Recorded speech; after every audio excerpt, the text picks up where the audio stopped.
In March of 2011, my 92-year-old father went into Norton's Hospital in Louisville with pneumonia. I drove home for several days to care for him. On Friday, my sister flew in to tag team with me, and I drove to Moberly to get ready for Sunday.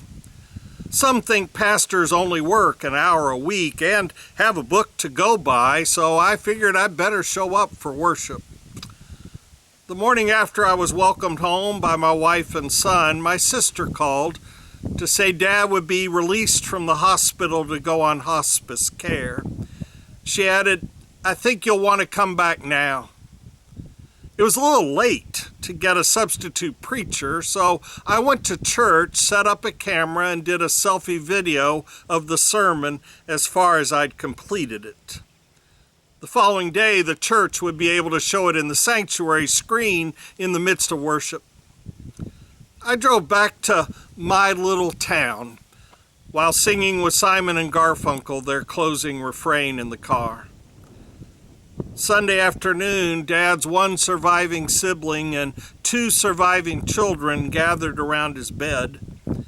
Not knowing which "I love you" would be the last he'd hear from us, we wrote "I love you" on the nursing write erase board and kept tally each time he heard it. As my aunt was about to leave, Dad opened his eyes, looked at her, and pointed at her. She gave a nod too deep for words. She was going to be okay, and he had her permission to go. He pointed and looked at my sister and then at me as each of us silently nodded back. Dad closed his eyes. 11 hours later, he fulfilled one of his goals in life that too few achieve: to live fully until you die, and then to die peacefully in your sleep.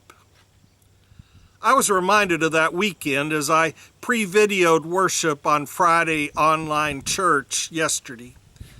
It's hard to preach a sermon and have 40 hours to frivolously fret about all the ways you'd not be able to change it before it's experienced. It's strange to preach to two people, especially when half your congregation walks out in the middle of your sermon. I could only hope it was not in protest, but to prevent his extended coughing from overwhelming the camera microphone. Pastors today are working harder than they did before, doing things they hadn't learned before, and learning them publicly. They minister to people with a full spectrum of opinions and wishes as they grieve for former forms of ministry now removed. I invite you to pray for spiritual leaders in all forms of faith today. What do you grieve about worship and ministry that has been removed out of love for others and for the common good? What forms of faith do you experience continuing no matter what? How are you seeking to sing the Lord's song in a foreign land?